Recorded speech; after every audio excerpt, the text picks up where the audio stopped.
வணக்கம் நேயர்களே, ஒரு செய்தி பல கோணங்கள் நிகழ்ச்சிக்கு உங்களை அன்போடு வரவேற்கிறோம். இன்றைய நிகழ்ச்சி நம்மோடு பொருளாதார நிபுணர் திரு கோபாலகிருஷ்ணன் அவர் இணைகிறார். அவரை வரவேற்று நிகழ்ச்சி செல்லலாம். வணக்கம் சார். வணக்கம். பிப்ரவரி 1 பொது பட்ஜெட் தாக்கல் செய்யப்பட உள்ளது. இந்த 2026-27 பட்ஜெட் மக்களுடைய எதிர்பார்ப்புகளை பூர்த்தி செய்யுமா அப்படின்றத இன்றைக்கி நம்ம தலைப்பாக எடுத்துருக்கோம் சார். கடந்த ஆண்டு பட்ஜெட் அப்படின்றது வந்து அரசியல் ரீதியாக பார்க்கும்பொழுது அது பீகாருக்கான பட்ஜெட் அப்படின்ற ஒரு வாதத்தை வந்து எதிர்க்கட்சிகள்லாம் முன் வச்சாங்க. இன்றைக்கு இருக்கக்கூடிய சூழலில் அமெரிக்காவினுடைய வரி விதிப்புகள் இப்படி பல உலக அரசியல் சூழலுக்கு நடுவில் இந்த பட்ஜெட் தாக்கல் செய்யப்படுகிறது. அதே போன்று இங்கே இருக்கக்கூடிய பல மாநிலங்களில் சட்டப்பேரவை தேர்தலுக்காக இந்த பட்ஜெட் ஒரு முன்னால் நம்ம பார்க்க வேண்டியதாக இருக்குது. ஸோ இந்த பட்ஜெட் மக்களுடைய எதிர்பார்ப்புகளை பூர்த்தி செய்யுமா? அதாவது இப்போ பட்ஜெட்டை பொறுத்தளவில் எப்படி பார்க்கணும் அப்படின்னா, அது ஒரு விஷன் டாக்குமெண்ட்டாக, அதாவது அந்த அரசாங்கத்துடைய விஷன் எப்படி இருக்குது, பொருளாதார வளர்ச்சி, அரசியலை வந்து தவிர்க்க முடியாது. ஏன்னா தேர்தல் அரசியல் அப்படின்னு எடுத்து பார்க்கும்போது ஒவ்வொரு ஆண்டும் ஏதாவது முக்கியமான மாநிலங்களுக்கு இப்போ இந்த ஆண்டு வந்து முக்கியமான மாநிலங்கள் தமிழ்நாடு போன்ற மாநிலங்கள்லாம் எல்லாமே வருது, தேர்தலை சந்திக்க இருக்க. பெங்கால் இது போன்ற மாநிலங்கள்லாம் இருக்குது. ஸோ அதனால் வந்து பட்ஜெட் அப்படிங்கிறது வந்து ஒரு மிக்ஸ்டு பேக் தான். அதாவது முழுக்க பொருளாதாரம் மட்டுமே இருக்குதுன்னு எதிர்பார்க்க முடியாது, இல்லை முழுக்க அரசியல் நிலைப்பாடு மட்டுமே இருக்குது. இரண்டும் கலந்து அது வந்து அவர்களுக்கு கொடுக்கப்பட்டுள்ள ஒரு உரிமை. எல்லா மாநிலங்களும் சரி, மத்திய அரசாங்கம், எல்லா ஆளக்கூடிய அரசாங்கங்களுக்கு அந்த உரிமை இருக்குது. அவர்களுக்கு வந்து எதை ப்ரையாரிட்டைஸ் பண்ணணும் அப்படிங்கிற உரிமை இருக்குது. பட் ஓவராலாக பொருளாதாரத்தை பார்க்கும்போது இந்திய பொருளாதாரம் வந்து இந்த ஆண்டு, அதாவது கடந்த ஆண்டு 25 பார்க்கும்போது ஒரு சவாலான காலகட்டத்தை எதிர்கொண்டது. ட்ரம்ப்புடைய டாரிஃபு, பல குழப்பங்கள், முக்கியமாக ட்ரம்ப்புடைய டாரிஃப் அப்படின்னு பார்க்கும்போது பல ஏற்றுமதி துறைகள் வந்து கடுமையாக பாதிக்கப்பட்டிருக்கிறது இன்னும் பார்க்குறோம். இன்னும் அவர் அந்த அறிவிப்புகளை வந்து முடிவுக்கு வரல. இன்னும் பல அறிவிப்புகள் வரும் அப்படின்னு தொடர்ந்து ஒரு கமாலை தான் இருக்குது, ஃபுல் ஸ்டாப்பே இல்லை. ஸோ அதனால் 25 வந்து பொருளாதாரத்திற்கு ஒரு சேலஞ்சஸ் இருந்தாலும் வளர்ச்சி அப்படிங்கிறது ஒரு 7% அளவில் நல்ல ஜிடிபி க்ரோத் அப்படிங்கிறது இதையெல்லாம் தாண்டி நல்ல வளர்ச்சியை கண்டிருக்கிறது.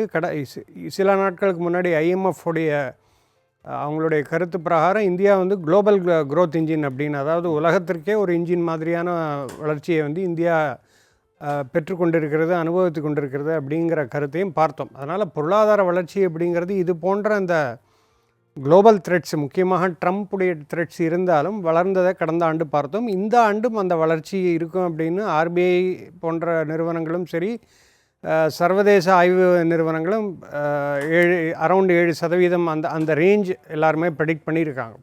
ஸோ இது இப்படி இருக்கக்கூடிய சூழலில் வந்து இந்த ஆண்டு ஒரு மிக முக்கியமான பட்ஜெட்டாக இருக்கும்.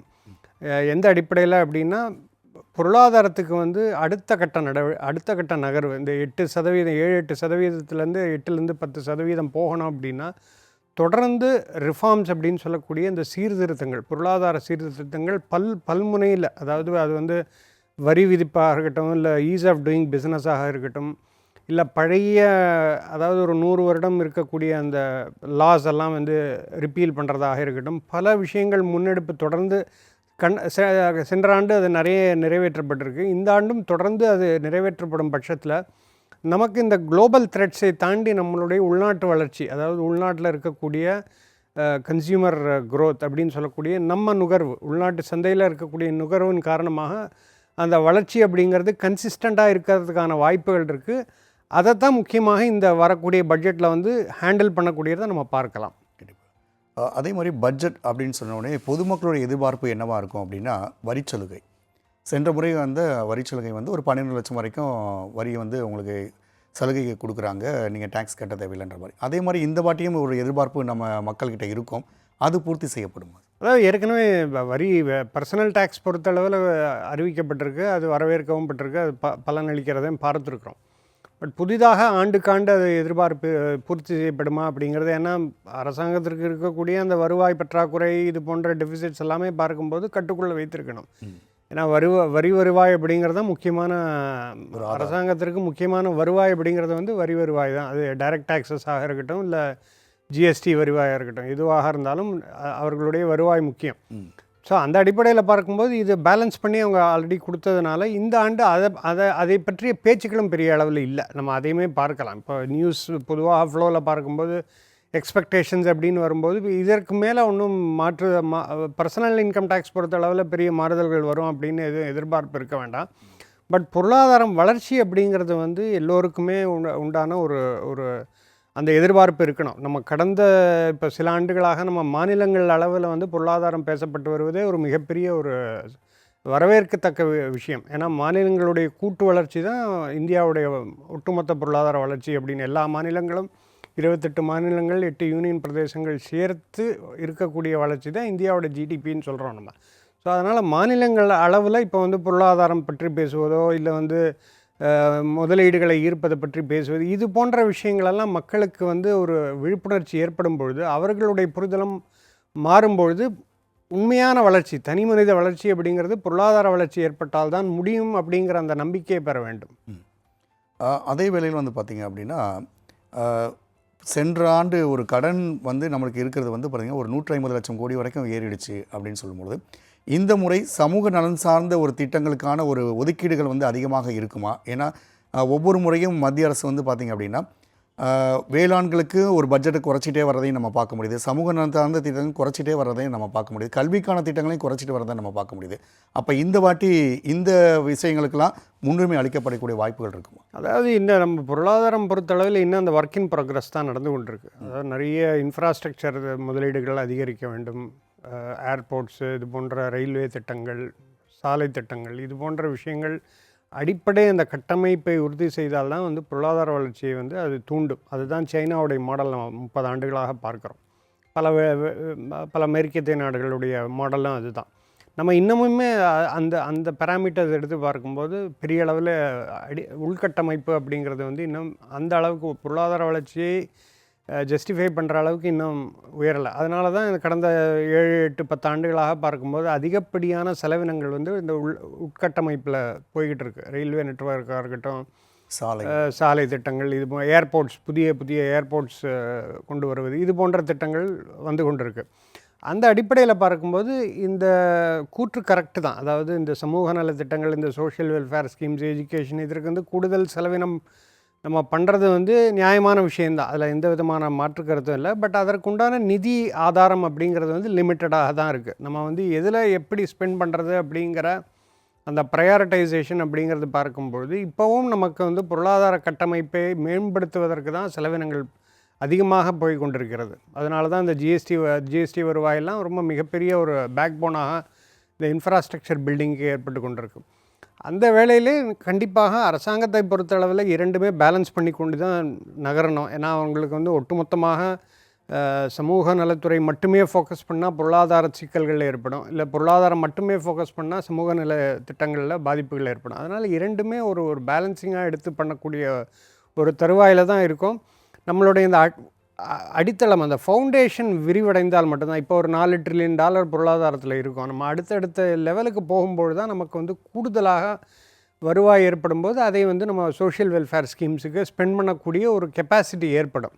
அதனால் இது ஒரு சிக்கலான சவால் தான். அதாவது எல்லாருமே எளிதாக இதை அணுக முடியாது. இதை கரெக்டாக எப்படி பேலன்ஸ் பண்ணுறதுங்கிறது தான் அவர்களுடைய முக்கியமான குறிக்கோளாக இருக்கும்.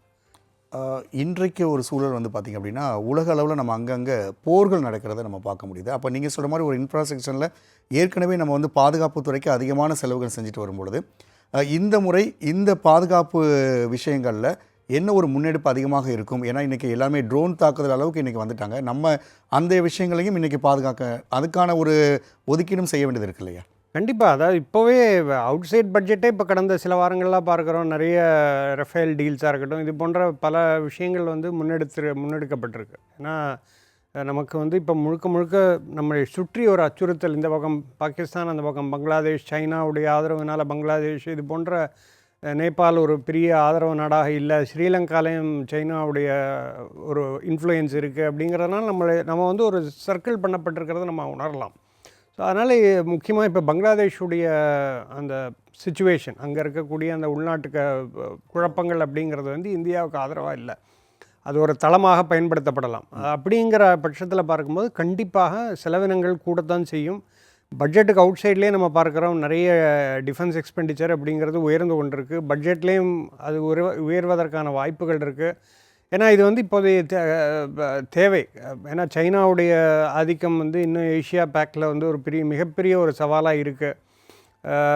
பல வளைகுடா நாடுகளில் பிரச்சனைகள் ஏற்பட்டு கொண்டிருக்கு. அதனால் இது ஒரு அசாதாரண சூழல் இருந்து கொண்டிருக்கக்கூடிய இந்த காலகட்டத்தில் வந்து நம்ம டிஃபென்ஸ் எக்ஸ்பென்சஸை குறைப்பதற்கு வாய்ப்புகளே இல்லை, அதிகரிக்கிறதுக்கான வாய்ப்புகள் தான் அதிகமாக காணப்படுகிறது. அதே வேளையில் மாநில அளவுகள் அப்படின்னு பார்க்கும்போது இன்றைக்கு நம்ம வந்து ஒரு டபுள் டிஜிட் பொருளாதார வளர்ச்சி அடைஞ்சிருக்கோம் அப்படின்றத நம்ம இன்றைக்கி பெருமையாக சொல்லக்கூடிய ஒரு சூழலில் பல மாவட்டங்கள் இந்த அமெரிக்காவுடைய வரி விதிப்பால் பாதிக்கப்பட சூழலையும் நம்ம பார்த்துட்டு இருக்கோம். அப்போ இது மாநில வளர்ச்சிக்கான ஒரு தடையாக இங்கே இருக்கும் பொழுது இதற்கு இந்த பட்ஜெட்டில் நம்ம முக்கியமாக எதிர்பார்த்து தான் இருக்கிறோம். அந்த எதிர்பார்ப்புகள்லாம் பூர்த்தி செய்யப்படுமா? அதாவது இப்போ யுஎஸ்ஸுடைய அந்த டேரிஃப் பொறுத்தளவில் தமிழ்நாடு மட்டும் இல்லை, பல மாநிலம், இப்போ சூரத்தில் நேற்றைக்கு பார்லிமெண்ட்டில் தாக்கல் செய்யப்பட்ட அந்த இதில் வந்து நிறைய ஸ்கூல் ட்ராப் அவுட்ஸ் கடந்த ஆண்டு செகண்ட் ஹாஃப், அதாவது 25 2வது அந்த ஹாஃபில் வந்து நிறைய ட்ராப் அவுட்ஸ் அவங்க பார்த்துருக்காங்க. எதனாலன்னா அங்கே சூரத்தில் இருக்கக்கூடிய அந்த டைமண்ட் இண்டஸ்ட்ரி வந்து தேக்க நிலை அடைந்து விட்டது, அவர்களால் வருமானம். அதனால் இந்த பிரச்சனைகள் இருக்குது. அடிப்படையான விஷயம் ஏன்னா பொருளாதார வளர்ச்சி தான் அவங்களுடைய அடிப்படையான விஷயமாக பார்த்துட்டு இருக்கும்போது இது வந்து எல்லா முக்கியமான அந்த எக்ஸ்போர்ட் ஓரியன்ட் மாவட்டங்கள்லாம், இப்போ திருப்பூராக இருக்கட்டும் இல்லை சூரத், இப்போ நார்த்தில் பார்க்கும்போது பல மாவட்டங்கள் வந்து இந்த கைத்தறி ஹேண்டிகிராஃப்ட்ஸ் எல்லாம் பண்ணக்கூடிய இடங்கள்லாம் பார்க்குறோம். அதெல்லாமே வந்து பாதிக்கப்பட்டிருக்கு. அதற்குண்டான அதற்கு தீர்வு அப்படிங்கிறது 2. ஒன்று வந்து டேரிஃப் வித்ட்ரா பண்ணால் தான் அந்த தீர்வு கிடைக்கும். ஒன்று. செகண்ட் வந்து அரசாங்கத்துடைய அந்த சப்போர்ட், அவர்கள் வந்து வேறு சந்தைகளை பார்ப்பதற்கோ இல்லை அவர்களுக்கு வந்து ஊக்கம், அதாவது இன்சென்டிவைஸ் பண்ணுவதற்கோ, இது இல்லை உள்நாட்டு சந்தையை வந்து அவர்கள் ரீச் அவுட் பண்ணுறதுக்கான இன்சென்டிவ்ஸ், இதெல்லாம் வந்து ஒரு அடிஷ்னல் மெஷர்ஸாக இருக்குமே தவிர டேரிஃப் விலக்கம் மட்டும்தான் ஒரே தீர்வாக இருக்கும். ஏன்னா இதற்கு முன்போ இல்லை இதற்கு முன்பு இப்படி இது போன்ற ஒரு அசுர வரியை நம்ம பார்த்ததில்லை. அந்த அளவில் வரி உயர்வு இருக்குது அந்த எக்ஸ்போர்ட்ஸ் பொறுத்தளவில். அதனால் இந்த ட்ரேட் டீல், அதாவது இண்டோ யுஎஸ் இந்த வர்த்தக பேச்சுவார்த்தையும் இழுபறியில் இருக்கிறதுனால இதற்கு ஒரு முற்றுப்புள்ளி இருக்காமல் இருக்குது. பட் அதற்குண்டான சப்போர்ட் நிச்சயமாக எதிர்பார்க்கலாம். இந்த பட்ஜெட்டில் கண்டிப்பாக அதை பற்றி ஏற்கனவே அதற்குண்டான அந்த இன்சென்டிவ்ஸ் எல்லாம் கொடுத்துக்கிட்டு இருக்காங்க. பட் நான் ஏற்கனவே சொன்ன மாதிரி அது வந்து ஒரு தீர்வாக அமையாது, ஒரு சப்போர்ட்டாக அமையும். ஸோ அது கண்டிப்பாக இந்த ஆண்டு பட்ஜெட்டில் எதிர்பார்க்கலாம். ஒவ்வொரு முறையும் இந்த பட்ஜெட் வரும்பொழுது அனைத்து துறைகளும் எதிர்நோக்கி காத்திருக்கும். அது ஒரு சாதாரண பொதுமக்கள்லேருந்து தொழிற்சாலைகள், அதே போன்று பல்வேறு கல்வி நிறுவனங்களும் இந்த ஒரு பொது பட்ஜெட்டை நோக்கி காத்துட்ருப்பாங்க. அதே போன்று இப்போ ரயில்வே பட்ஜெட்டும் இதில் சேர்த்து வரும்பொழுது கடந்த முறையே தமிழ்நாட்டுக்கு பல ரயில்வே திட்டங்கள் அறிவிக்கப்படவில்லை என்ற ஒரு பெரிய குற்றச்சாட்டு முன்வைக்கப்பட்டது. அந்த குற்றச்சாட்டும் இந்த பட்ஜெட்டில் வந்து நீக்கப்படும், அனைத்து சூழலும் இங்கு மாற்றப்படும் என்ற ஒரு நம்பிக்கையோடு இந்த பட்ஜெட் நம்ம பார்த்துட்ருக்குறோம். அரங்கில் வந்து உங்களை கருத்துக்களை பதிவு செய்வதற்கு மிக்க நன்றி. நன்றி. நீங்கள் மீண்டும் ஒரு நிகழ்ச்சியை சந்திக்கலாம். நன்றி, வணக்கம்.